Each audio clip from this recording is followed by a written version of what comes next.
got the news and a senior tip. Hammer.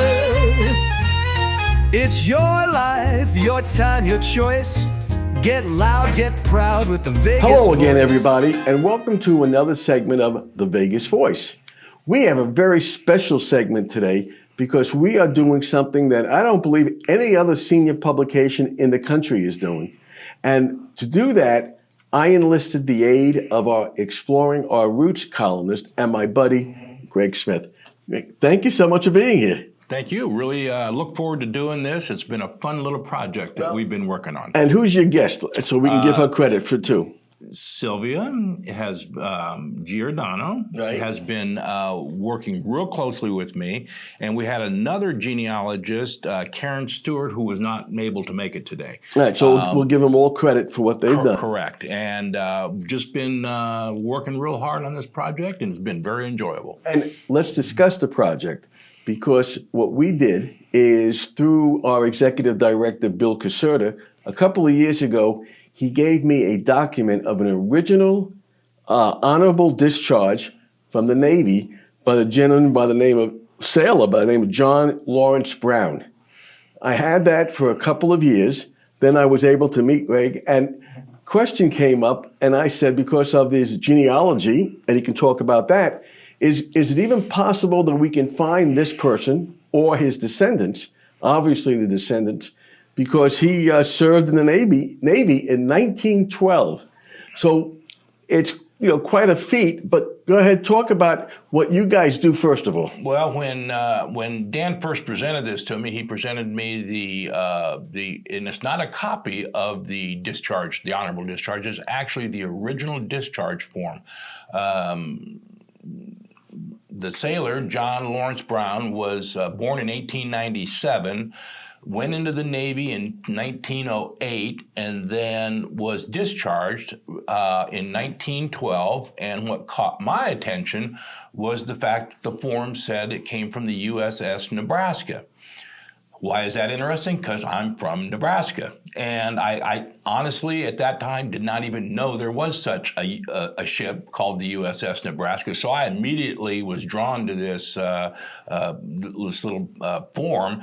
And Dan asked me then, can we find some descendants, relatives, with the obvious goal in mind to return this original document to one of the family members. And one of the things about this, which is really, I think, fascinating, is that I really asked Greg to do it as a lark because I could not believe that you can trace somebody over 100 years ago with the last name of Brown, and yet you're part of the Clark County genealogy. Correct. I am the past president of the Clark County Genealogical Society, and Sam is also a past president of the Clark County Genealogical Society. And let's give them a plug.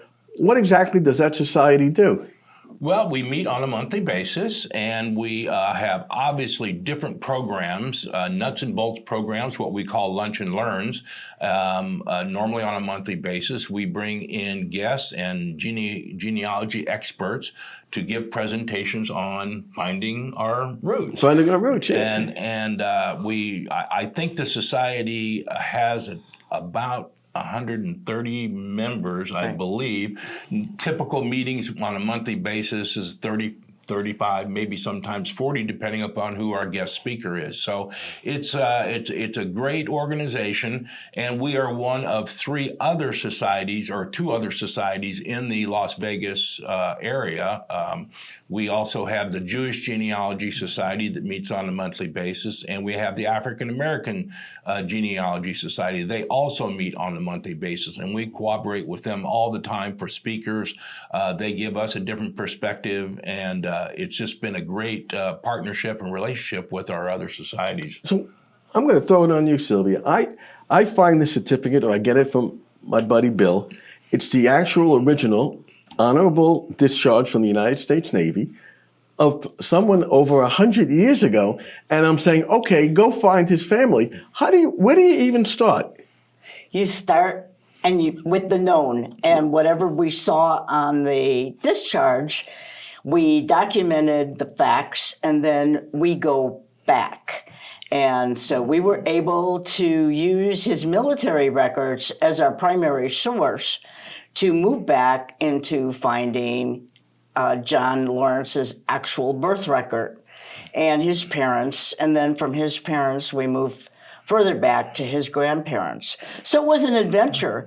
And the nice thing about it was the military records did provide us a good basis from which to move forward to find his descendants. So then, I mean, do you start with the military records? Where else do you go? How else do you go about getting all this information?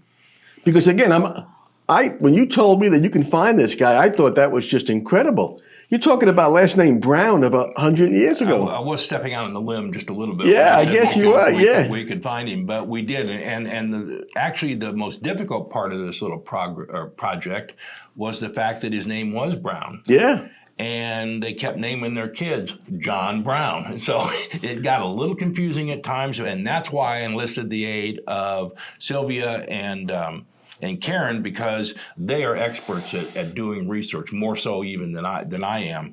I just enjoy doing it. Right. But they were able to.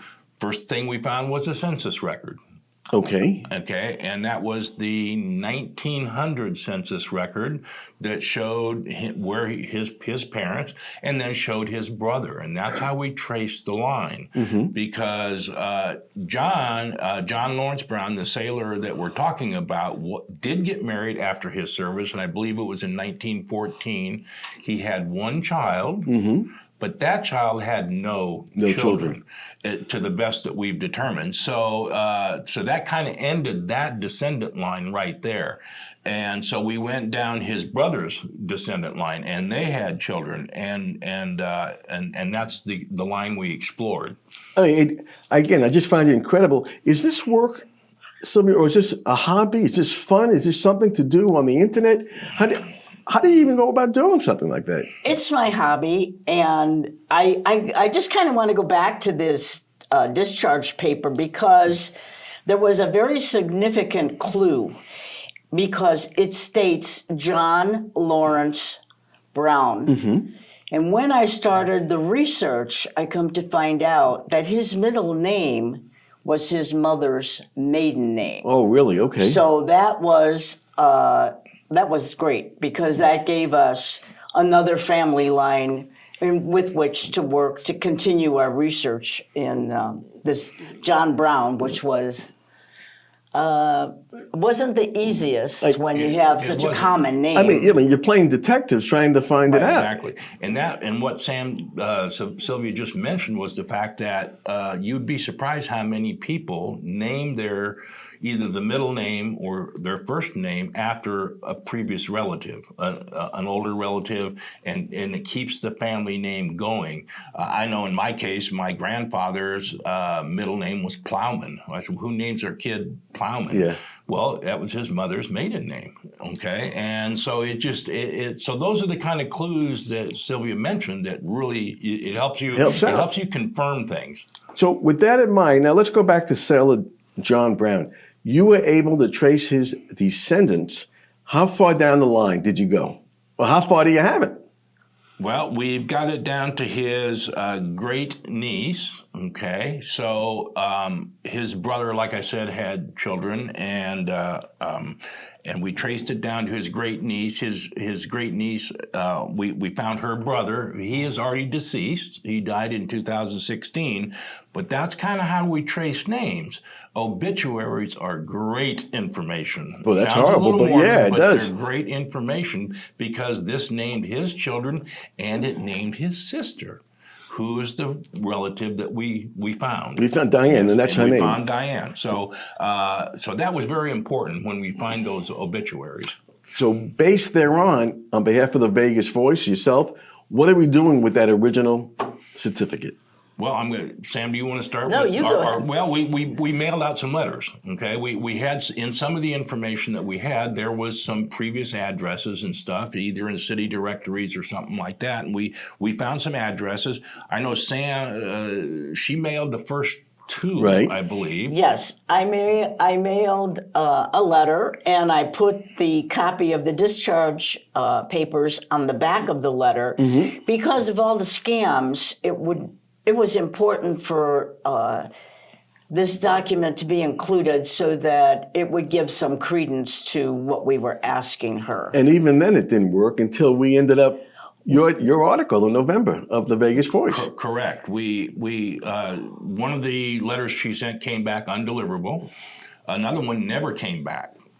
That's kind of a clue that maybe they got it and tossed it. You don't know, thinking like she said, it might have been a scam or something. So, so as it turns out, I decided after the article came out in November of 2024 to actually put the whole magazine with the article and a letter and send it to that last address that we had. And sure enough, about 10 days later, I got a call from Diane, who is his John Lawrence Brown's great niece. So based on all of that, what are we doing in 2 weeks? Well, with the help of the Vegas Voice, we have come up with a display case. The shadow box, we call it a shadow box, and we put the certificate in there along with a little narrative. And we are working with the Historical Society in Boyertown, Pennsylvania, where their family lives now. And we're going to send this shadow box out to Boyertown. And in a couple weeks, I believe it's April 26th, they're going to have a ceremony at the American Legion out there. And we hope to get it zoomed or be a video that we can participate in the ceremony itself. So that's on the 26th. Hopefully a number of their family members shows up, and we will turn over this certificate to a living family member, and hopefully they carry that on with their children. Which is exactly what I asked you to do months ago, and it started as a lark, and yet it's going to come to pass, which is really pretty cool. You think about it, how you plan something out. It's very rewarding when a plan comes together. And I think we have one. I think it all came together. I think you guys get all the credit for playing detective and finding it. And what I'd like to do is, once we have the ceremony, we'll put that on our YouTube channel and everything else and have you guys back again. I can't thank you enough for what you guys did. Again, every time you told me about a fact, I just couldn't believe it. You know, sometimes work is hard, but sometimes work is fun, and that's what this project turned out to be. It turned out to be a lot of fun. It did. Again, and we're very lucky to have them and be a part of the Vegas Voice. And this is Dan Roberts saying we'll see you again next time. Thank you. Thank you, guys. Yeah, Thank you for having us. Enjoyed it.